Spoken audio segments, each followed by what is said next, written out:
स्थानिक गुन्हे अन्वेषण शाखेच्या पोलिसांनी शहरात फिरून गुटखा विक्री करणाऱ्या एकाला अटक केली आहे। शिवराज माळी असं त्याचं नाव असून पोलिसांनी त्याच्याकडून सुमारे 1.5 लाख रुपये किमतीचा गुटखा जप्त केलाय।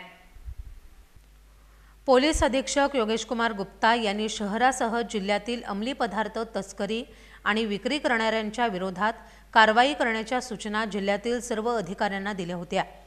दरम्यान लक्ष्मीपुरी पोलीस ठाण्याच्या हद्दीतील रविवार पेठ परिसरात एक जण गुटख्याची साठवणूक करून विक्री करत असल्याची माहिती स्थानिक गुन्हे अन्वेषण शाखेच्या पोलिसांना मिळाली।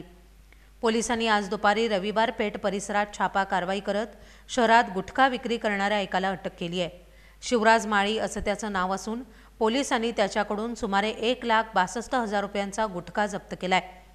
पोलीस निरीक्षक रवींद्र कळमकर यांच्या मार्गदर्शनाखाली पोलीस उपनिरीक्षक जालंधर जाधव, अंमलदार विशाल खराडे, वैभव पाटील, योगेश गोसावी, शिवानंद मठपती, संतोष बर्गे, प्रदीप पाटील, परशुराम गुजरे, अमित सरजे, सुरेश पाटील, अरविंद पाटील यांनी या कारवाईत सहभाग घेतलाय।